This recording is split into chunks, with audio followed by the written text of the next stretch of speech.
जय हिंद दोस्तों, आप सभी का स्वागत है आपके अपने यूट्यूब चैनल दबंग क्लासेस पर। तो दोस्तों, डेली की तरह आज भी हम लेके आए आपके लिए पटवारी का एनालिसिस, जिसमें हम देखेंगे 19 अप्रैल की सेकेंड शिफ्ट में जो क्वेश्चन पूछे गए हैं इन सभी क्वेश्चनों को देखेंगे और इसके अलावा एक्स्ट्रा फैक्ट भी देखेंगे। तो चलिए यहाँ पर देखिए, जैसे पूछा गया था कि 1 GB अर्थात गीगाबाइट में कितने मेगाबाइट यानी कि MB होती है। तो ये तो सभी को पता होगा कि 1 GB में कितने MB होती है। तो 124 MB 1024 MB होती है। कितनी होती है? 1024 MB होती है। तो इसी तरीके से देखिए और भी आपके सामने लेके आए हैं, इनसे क्वेश्चन आपके बनते हैं।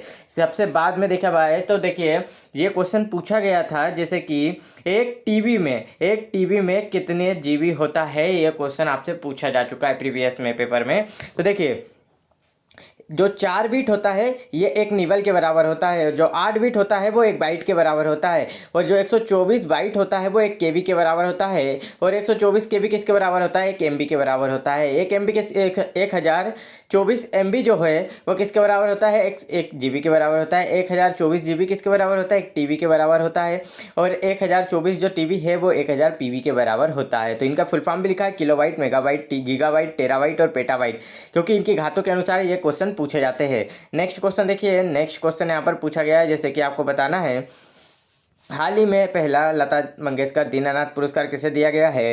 तो प्रधानमंत्री नरेंद्र मोदी को दिया गया है। मुंबई में आयोजित 80वें वार्षिक मास्टर दीनानाथ मंगेशकर पुरस्कार समारोह में देश और समाज की निस्वार्थ सेवा करने हेतु उन्हें यहां पुरस्कार दिया गया है। लता दीनानाथ मंगेशकर पुरस्कार महान गायिका लता मंगेशकर की स्मृति और सम्मान में स्थापित किया गया था, जिनका फरवरी 2022 में 92 वर्ष की आयु में निधन हो गया है। और इसके अलावा देखिए एक्स्ट्रा फैक्ट आपके सामने, क्योंकि ये पूछे जाने वाले क्वेश्चन है, भारत की जो स्वर कोकिला यानी कि भारत की कोकिला के नाम से भी इन्हें जाना जाता था। सितंबर 2019 में भारत सरकार द्वारा उनके 90वें जन्मदिन पर उन्हें daughter of the nation award से सम्मानित किया गया था। तो ये क्वेश्चन बन सकता है, क्योंकि ज़्यादा नहीं तो 2019 का करंट अफेयर बनता है, सभी को पता है। लता मंगेशकर का जन्म कहाँ हुआ था? तो इंदौर में हुआ था। ये अक्सर पूछा जाने वाला क्वेश्चन है। नेक्स्ट देखिए, नेक्स्ट क्वेश्चन यहाँ पर पूछा गया था, रिजर्व बैंक कैसा बैंक है? तो रिजर्व बैंक कैसा बैंक है? तो एक प्रकार से केंद्रीय बैंक है। सभी को पता है कि रिजर्व बैंक केंद्रीय बैंक है। रिजर्व बैंक भारत का एक केंद्रीय बैंक है। इसे बैंकों का बैंक भी कहा जाता है। रिजर्व बैंक का मुख्यालय मुंबई में स्थित है। RBI की स्थापना 1 अप्रैल 1935 को हुई थी। तो ये क्वेश्चन रखना है याद आप लोगों को कि रिजर्व बैंक ऑफ इंडिया की स्थापना कब हुई थी? तो 1 अप्रैल 1935 को हुई थी। शक्तिकांत दास भारतीय रिजर्व बैंक के वर्तमान गवर्नर है। तो ये भी पूछा जाता है, भारतीय जो आपके अभी हाल ही में गवर्नर कौन है रिजर्व बैंक ऑफ इंडिया के? तो शक्तिकांत दास है। नेक्स्ट क्वेश्चन देखिए, पूछा गया था, इसमें आपको बताना था विधि के समक्ष समानता का अधिकार किस अनुच्छेद में दिया गया है? तो विधि के समक्ष समानता का अधिकार जो है वो अनुच्छेद 14 में दिया गया है। कानून के समक्ष समानता, यह शब्द इंग्लैंड के संविधान से लिया गया है, जिसका अर्थ न्यायालय के सभी समक्ष व्यक्तियों के साथ समान व्यवहार करना है। चलिए नेक्स्ट देखिए, नेक्स्ट क्वेश्चन यहाँ पर पूछा गया है, बेकिंग सोडे का रासायनिक सूत्र क्या होता है? तो देखिए यहाँ पर अगर बात करें तो बेकिंग सोडे का पूछा गया था या तो NaOH से पूछा गया था। तो ये दोनों में से कोई सा एक पूछा गया था।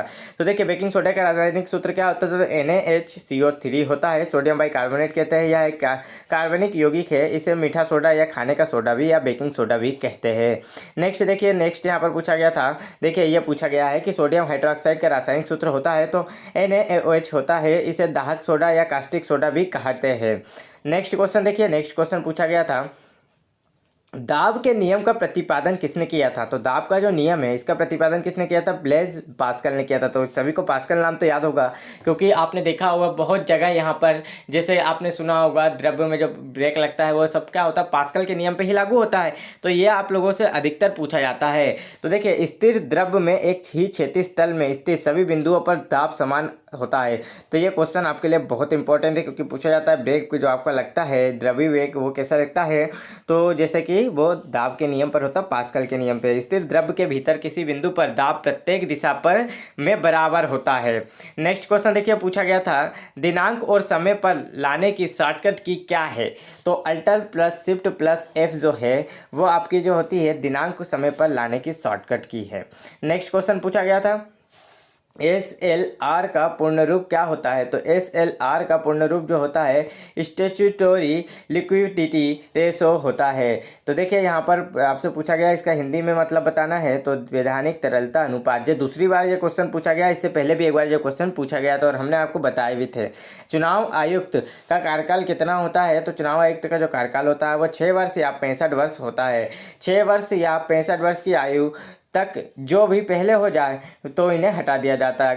अगर जैसे अभी लगे और उनकी उम्र कितनी है, 64 साल है, तो जैसे ही वो 65 साल अगले साल करते हैं तो इन्हें हटा दिया जाएगा। तो मतलब क्या है कि 65 साल की आयु तक उन्हें रहने दिया जाएगा, या तो वो पहले अगर 30 साल में भी बनते हैं तो उन्हें 36 साल तक रहने दिया जाएगा, मतलब 6 साल तक रहने देंगे। तो इस प्रकार से 6 वर्ष या 65 वर्ष तक रहने दिया जाएगा। नेक्स्ट देखिए पूछा गया था कि हाल ही में लता मंगेशकर पुरस्कार किसे दिया गया है? तो कुमार सानू को दिया गया है। सभी को पता है कि कुमार सानू इंदौर में राष्ट्रीय लता मंगेशकर पुरस्कार 2021 प्राप्त करते हुए, मतलब इन्होंने क्या हुआ 2019 का जो 2021 का पुरस्कार है, इंदौर में राष्ट्रीय लता मंगेशकर पुरस्कार कुमार सानू को दिया गया है। यही क्वेश्चन पूछा गया था। नेक्स्ट है सबसे पुराना युग कौन सा था? तो सबसे पुराना युग पूरा पाषाण काल था, ये तो सभी को पता है।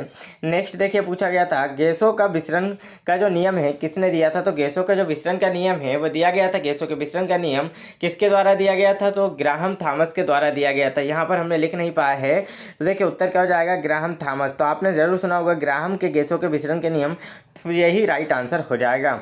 नेक्स्ट देखिए, नेक्स्ट पूछा गया है यहाँ पर जैसे लाइकेन किस जगत में आते हैं? तो लाइकेन थैलोफाइटा जगत में आते हैं। किस में आते हैं? थैलोफाइटा जगत में आते हैं। लाइकेन पादप थैलोफाइटा परिवार के अंतर्गत आता है। तो वीडियो तो अच्छा लगा हो दोस्तों तो लाइक करना, अपने दोस्तों में शेयर करना। तो और आप लोगों को पता है कि गणित और रीजनिंग कहाँ से आ रही, सेम टू सेम आपने को बता दिए है कि 2022 का जो MP कांस्टेबल एग्जाम हुआ था और 2023 का जो आबकारी एग्जाम हुआ था, इसकी same to same question reasoning math के डायरेक्ट पेपर से उठ के डायरेक्ट छप के आपको एग्जाम में आ रहे हैं। तो अगर इनकी PDF डाउनलोड करना है तो डिस्क्रिप्शन में लिंक दी गई है, वहाँ से आप लोग डाउनलोड कर सकते हैं। ये गारंटी हम आपको जब देंगे जब आपका आबकारी और जो MP पुलिस कांस्टेबल एग्जाम की एक साइड PDF खोलेंगे हम पेपर की, और पटवारी की जो आंसर की आएगी आपको same to same question match करके बताएंगे, क्योंकि हमने भी दिया है पेपर और हम बता रहे हैं कि सेम टू सेम क्वेश्चन आपके एग्जाम में आ रहे हैं। तो वीडियो अच्छा लगा हो तो लाइक करना, चैनल पर नए हो तो तुरंत सब्सक्राइब कर लेना। चलिए मिलते हैं नेक्स्ट वीडियो में, तब तक के लिए जय हिंद दोस्तों।